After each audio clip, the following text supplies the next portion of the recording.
Deixa eu começar essa rodada de eleições falando sobre São Paulo. São Paulo, gente, virou fogo no parquinho. Ontem o Datafolha divulgou o primeiro levantamento após as convenções partidárias e o cenário foi esse. Matheus, coloca na tela, por gentileza. Porque é o seguinte, vamos lá. Boulos, 23%. Pablo Marçal, essa foi a grande surpresa. Saiu de 14% no levantamento pré-convenções e agora ele aparece com 21%. Ricardo Nunes, pelo Datafolha, aparece com 19%. Datena, que tinha 14%, caiu para 10%. Tabata Amaral manteve ali um patamar de 8% e Marina Helena, do Novo, com 4%. Traz para cá, gente, porque o que ocorreu desde então? Depois que essa pesquisa foi divulgada, eu, como, enfim, o ofício me determina, comecei a ligar para os comitês de campanha. Virou um barata-voa, principalmente no comitê do Ricardo Nunes. Porque a ala bolsonarista já falou, ali isso é culpa do Duda Lima. Duda Lima é o marqueteiro do Ricardo Nunes. Porque o Ricardo Nunes quer fazer uma campanha muito limpinha, só apresentando entrega, só falando o que ele fez, fazendo proposta.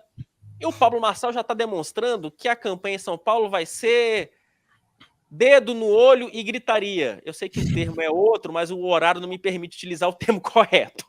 Não deixa de ser um olho, né? Boa. boa, Ricardo. Exato, é exatamente isso. Né?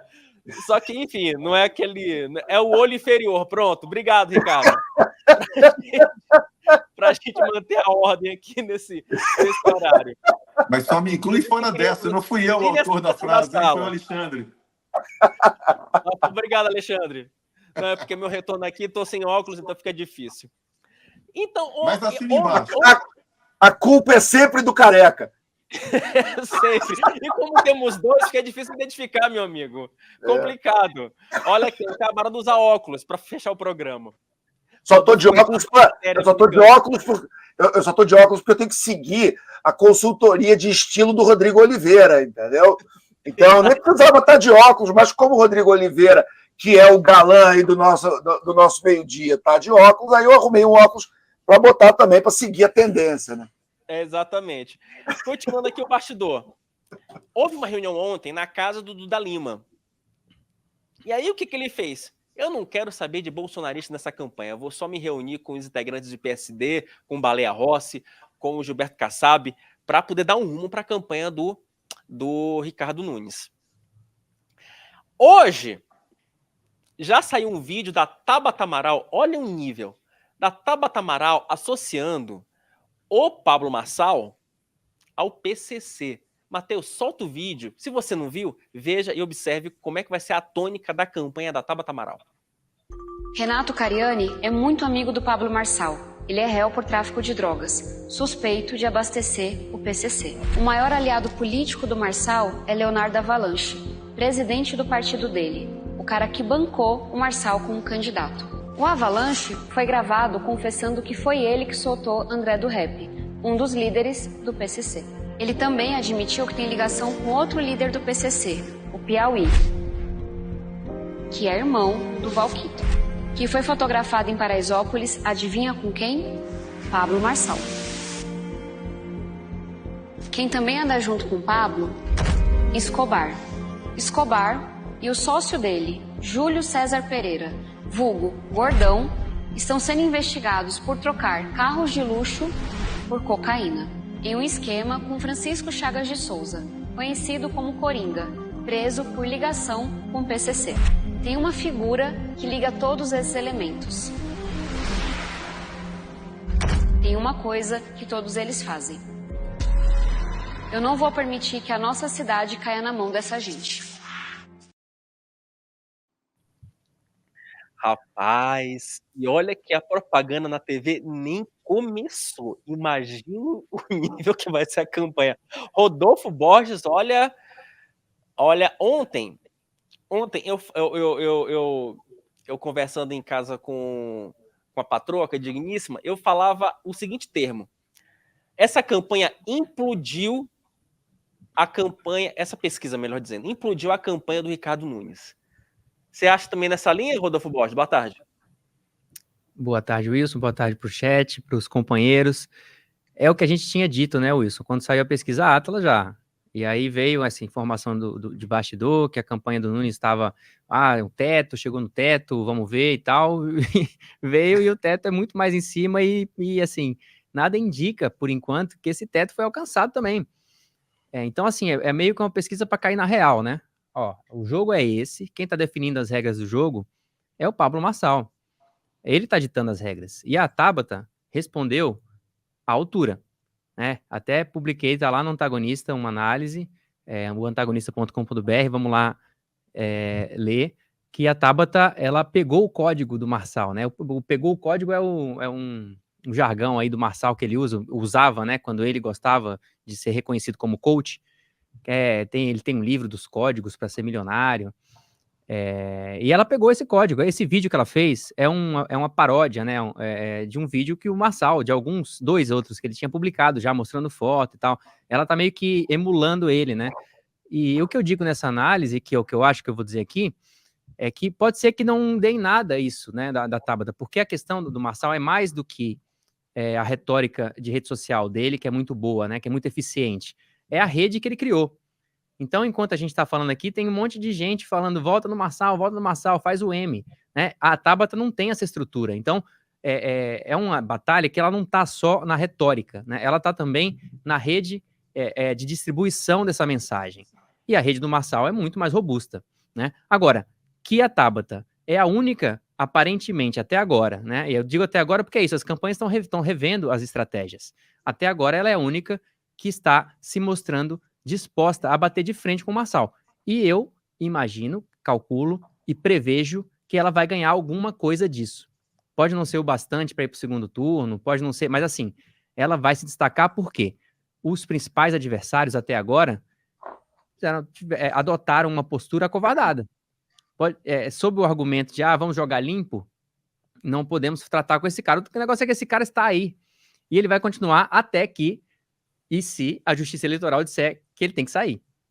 Esse é o ponto, né, Rodolfo? Porque o que acontece? Depois eu vou até colocar um vídeo que eu pedi para o Matheus para a gente fazer um retrospecto das campanhas eleitorais nos últimos anos. E aí, de novo, né? Para mim é uma honra dividir aqui o meio-dia com o Alexandre e com o Ricardo, que são dois experts em análise de campanha eleitoral. Por exemplo, o Alexandre Borges já foi marqueteiro político, então, assim, é bom que a gente consegue trazer um pouco essa análise da mudança das campanhas. Porque é o seguinte, o que se percebe é que o Pablo Marçal estabeleceu uma linguagem nessa campanha, e olha que ela nem começou, tudo bem, o Pablo Marçal ele não vai ter direito ao tempo de TV, mas nas redes sociais ele já é muito eficiente. O Pablo Marçal estabeleceu um estilo anárquico para essa campanha eleitoral. É quase um jogo de vale tudo. E se você, amigo espectador, se você imaginava que a campanha de 2018, que a campanha de 22, por exemplo, as campanhas presidenciais, já eram campanhas baixas, de baixo nível, sem proposta, basicamente calcada no ataque, o Pablo Marçal mostrou o seguinte, né? Não chegamos no fundo do poço. Depois do fundo do poço tem um alçapão e, olha, ele pode ser bem, bem profundo, não é, Alexandre? É isso. Você sabe que é engraçado você lembrar do meu passado marqueteiro político, porque o meu cérebro marqueteiro político, vendo essas discussões, ele fica realmente um pouco mais aceso, ele acorda do seu sono profundo. Enfim, vamos lá, vou tentar sintetizar o que está acontecendo na minha visão. Né?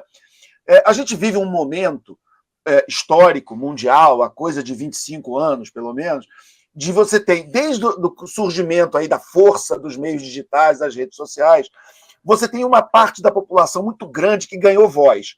E quando você tem uma parte da população irritada, uma parte da população que está com raiva do sistema, com raiva das elites, com raiva dos oligopólios, blá, blá, blá, essas pessoas tendem a buscar candidatos que elas sentem que têm essa indignação que elas têm, que fariam o que elas fariam. Por exemplo, você vai lembrar do 6 de janeiro, 5 mil pessoas tiveram uma oportunidade, invadiram os principais prédios públicos do Brasil, quebraram tudo.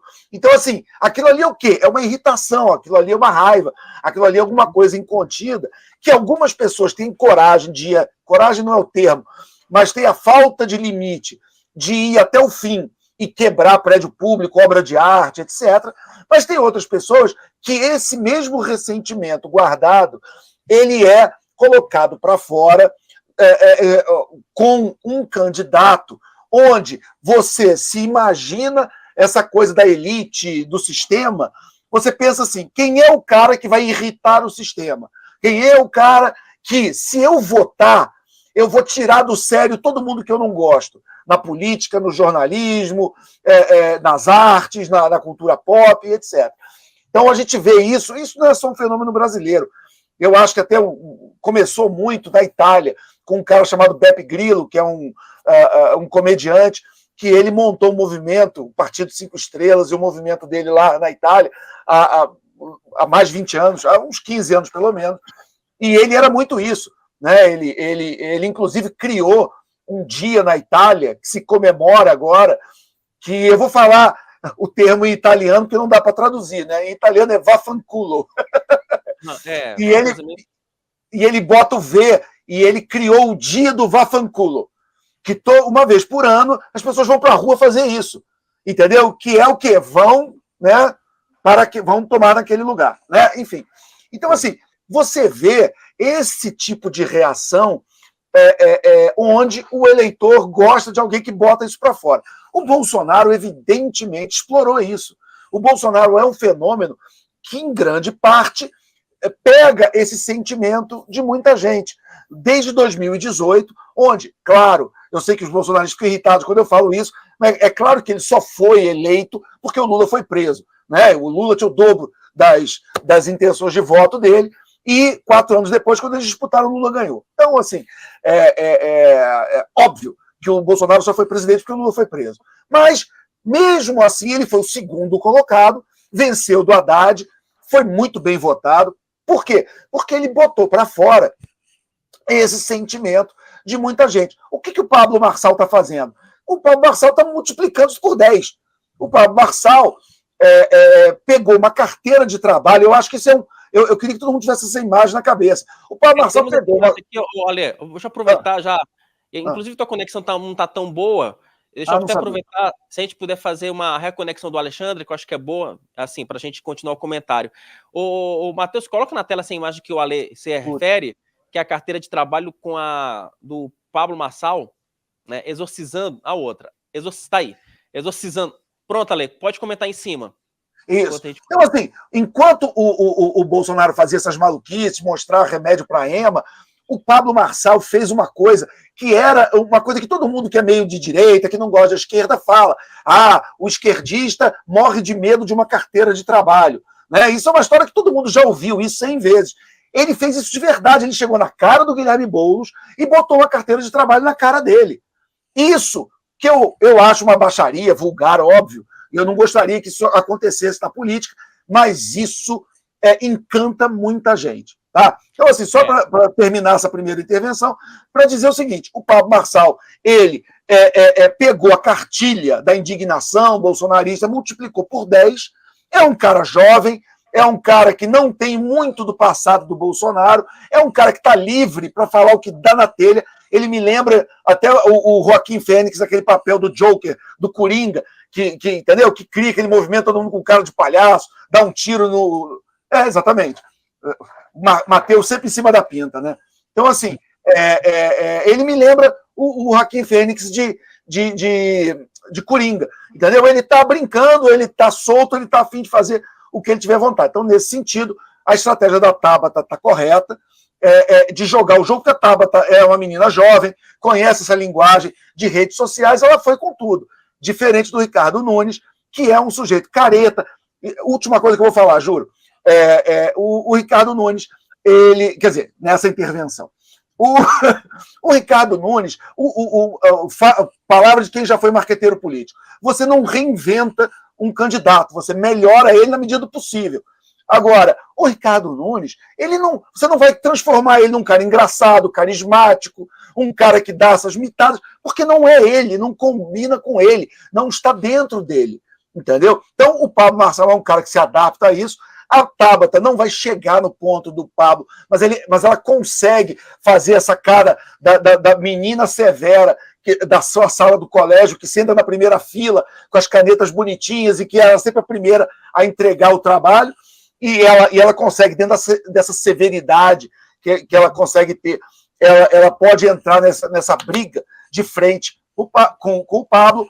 Agora, o Ricardo Nunes, que foi uma escolha pessoal do Bolsonaro, ele não pode reclamar com ninguém, ele escolheu o Ricardo Nunes, ele que se vire agora com um cara sem carisma, numa disputa onde você tem pessoas que estão aí usando as mesmas táticas dele, só que com 100 vezes mais força, porque é assim que é, né?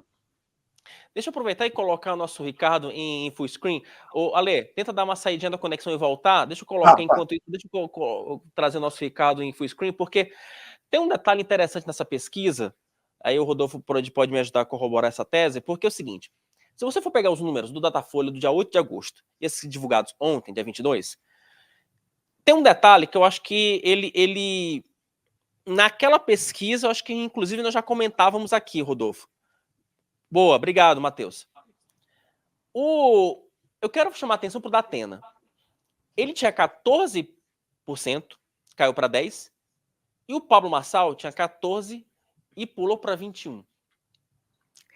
Na primeira pesquisa, se você for somar 14% do Marçal com 14% do Datena, naquele primeiro levantamento, nós já tínhamos um cenário de que pelo menos 28%, traz para cá, Matheus, pelo menos 28% dos moradores de São Paulo já sinalizavam que queriam votar em alguém fora da política. Queriam um outsider. Agora, se você pega 10% do Datena e 21% do Pablo, eu tenho aí praticamente 1/3 da população paulistana apostando no outsider. E antes que você imagine, você, meu caro ouvinte, antes que você imagine que isso é algo novo, isso não é algo novo, não. Isso não é novidade. Matheus, solta, por gentileza, um vídeo que eu resgatei de 2010, de um outsider que abalou a política com uma propaganda um tanto quanto debochada. Adivinha quem está falando? Duvido vocês adivinhar. Joel, o Tiririca, candidato a deputado federal, 22. Não esqueça, peguei vocês, enganei vocês pensou que fosse outra pessoa. Sou eu, abestado. Vote 22. Pessoal de casa, tive que apelar. Tive que trazer minha família, meu pai e minha mãe, para pedir o voto a vocês. Todo mundo está mostrando sua família. As pessoas se comovem com família na televisão. Pede, pai, voto. Vote no meu filho Tiririca, 22. Pede, mãe. Vote no meu filho Tiririca, 22. Não esqueça de votar no dia, tá chegando, 22. E pai, e mãe. Tiririca foi eleito em 2010 com 1.300.000 votos em São Paulo. Na época, ele foi o deputado federal mais votado do país. Ricardo, ou seja, essa história de outsider não é novidade na política. Mas, assim, você vê que, de fato, o paulistano, ele realmente está com a ideia de que, olha, a política do jeito que está, parafraseando Tiririca, ela precisa mudar, porque pior que tá, não fica. O problema é que essa frase do Tiririca parece que, assim, foi uma profecia do mal, né? Porque quanto mais o tempo passa, parece que pior a política fica. Boa tarde, amigo. Boa tarde. Interessante que eu escrevi uma coluna recentemente aí para o Antagonista em que eu citei justamente o Tiririca, que à época foi um case. Eu acho que é um tipo de outsider diferente, sabe, Wilson? Eu não colocaria no mesmo balaio um Tiririca e um Pablo Marçal, de maneira alguma. O Tiririca verdadeiramente era um personagem, era um palhaço que se propunha a ir para o Congresso Nacional fazer o papel de palhaço. Ele nunca se pretendeu ser político, ele nunca se pretendeu ser legislador. O Marçal é um pouco diferente. Ele realmente acredita, se é que também não é apenas um personagem, ele realmente acredita que tem algo de útil a oferecer para a cidade de São Paulo e para os cidadãos. O que me chama muito a atenção nessa história toda, e isso é uma coisa que eu não consigo compreender, eu faço exercícios mentais, eu mesmo, né? Vou lá de noite, fico pensando a respeito disso, converso com analistas políticos, converso com cientistas políticos, para tentar compreender o que efetivamente move um cidadão no sentido de votar no Marçal. Tudo que o Alexandre falou é verdadeiro, e a gente vem acompanhando isso já há alguns anos, no Brasil e no exterior também. Essa ira, essa frustração represada no eleitor, ela acaba sendo despejada, né, sob a forma desses políticos, entre aspas, na hora de votar. Mas se você perguntar, e é isso que realmente eu não consigo compreender, se você perguntar a qualquer pessoa, gente, eu vou dar só o exemplo desses candidatos de São Paulo, não significa que eu prefira um ou outro, até porque eu não voto em São Paulo. Mas se você perguntar para o eleitor mais desinformado ou menos desinformado, para o mais pobre ou mais rico, se você chegar e apresentar a Tabata Amaral, por exemplo, e o Pablo Marçal, e perguntar para esse eleitor a quem eles confiariam a tutela de um filho, caso morressem, ou a quem eles confiariam a gestão do próprio negócio, caso eles não pudessem tocar adiante, eu fazia muito essa figura de linguagem, a época que a gente tinha o Henrique Meirelles e o Bolsonaro disputando a eleição. Eu tenho certeza que todo mundo, né, ou 99% dessas pessoas, acabariam optando pela Tabata. Ora, para eu deixar para eu deixar um filho sob guarda, logicamente eu vou deixar com a Tabata. Mas na hora de votar, por alguma razão, volto a dizer que para mim é incompreensível, ainda que eu entenda as questões de ira, de frustração, por que se escolhe esse tipo de personagem? Porque no final do dia, a conta que eu, Ricardo, como eleitor, faço é o seguinte: o que eu vou ganhar votando nessa pessoa? O Alexandre citou muito bem o fato, aquela cena que foi maravilhosa. Eu, Ricardo, gostei daquela cena. Eu me considero uma pessoa ou um eleitor de centro-direita. Eu, Ricardo, não gosto, e aí não é uma questão de não gostar da política, não gostar dos políticos, ou não gostar de pessoas. Eu não gosto da maioria dos dogmas, da maioria dos preceitos que são ligados às esquerdas. Por isso que eu me posiciono como uma pessoa de centro a centro-direita. Quando eu assisti aquela cena da carteira de trabalho sendo mostrada para o Boulos, aquilo ali me tocou, porque aquilo é o que eu penso há muito tempo de boa parte desses políticos de esquerda. E não que seja necessariamente verdade. Quando eu vejo Pablo Marçal fazendo algo que eu mesmo gostaria de fazer, é óbvio que é uma conexão minha. Mas é diferente de eu ir à urna e votar no Pablo Marçal, porque se eu fosse eleitor em São Paulo, eu pensaria o seguinte: ok, ele mostrou a carteira de trabalho para o Boulos, achei aquilo maravilhoso, mas aquilo vai resolver o meu problema? Uma vez eleito, o transporte que eu utilizo vai melhorar? A segurança da minha cidade, ainda que não seja uma prerrogativa da prefeitura, vai melhorar? O sistema de saúde público vai melhorar? Porque eu acho que é esse olhar crítico que falta na hora de votar. Da mesma maneira que... Esse é que é o ponto, né, Ricardo? Maneira... Mas esse é que é o ponto, né, Ricardo? Quer dizer, para a gente, o brasileiro, ele ainda sofre com essa falta de consciência política, né? E você sabe muito bem, né? Quer dizer, em política, a emoção, ela se sobrepõe à razão ali para o eleitor médio, né? Infelizmente, essa é uma realidade do país, né, amigo? Então, eu ia caminhar nesse sentido mesmo para encerrar. Houve um tempo, isso aí não é novo, por isso que essa história de não políticos, de personagens, eu acho que hoje está muito mais em voga, até por questões de comunicação. A gente tem internet, a gente tem rede social, a informação circula muito rápido, de forma muito ativa. Mas a gente teve, há algum tempo, lá na terra do Alexandre, o rinoceronte cacareco. Né? A gente teve um macaco-tião, bem antes do Tiririca. Então, eu acho que essa ira, essa revolta popular, ela sempre se fez presente na hora do voto. É que, de alguma forma, eu acho que tem a ver com a internet, com as redes sociais. Isso se intensificou bastante ultimamente, infelizmente, para o país. Wilson, deixa eu dar um pitaco rapidinho para finalizar Por favor, Rodolfo. História, que é o seguinte, eu, sem discordar do Alexandre e nem do Ricardo, que eu acho que faz sentido, né? As duas análises fazem sentido, eu acho que tem essa coisa que o Alexandre destacou, que é a revolta contra a política, Isso é parte do bolsonarismo e o Marçal é o grande expoente nessa campanha. Mas eu acho que tem uma grande distinção do Marçal para todos os outros candidatos, que é as pessoas estão ouvindo o que ele tem para dizer.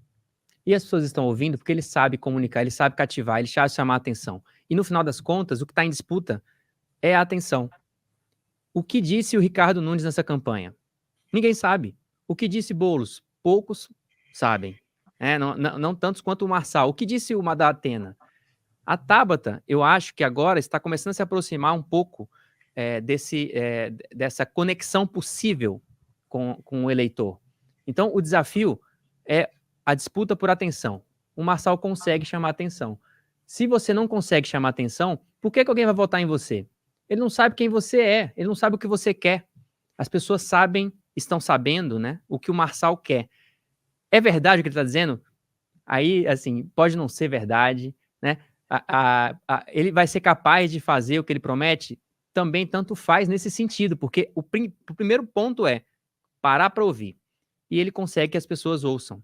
Então, e eu estou preparando uma análise sobre isso, inclusive, para o Antagonista, para publicar no final de semana.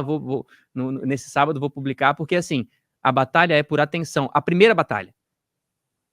Para conseguir fazer a sua proposta, apresentar e convencer as pessoas, antes de tudo você tem que chamar a atenção. Se você não conseguir chamar a atenção, você pode ser o melhor candidato do mundo. Você pode ser o mais qualificado.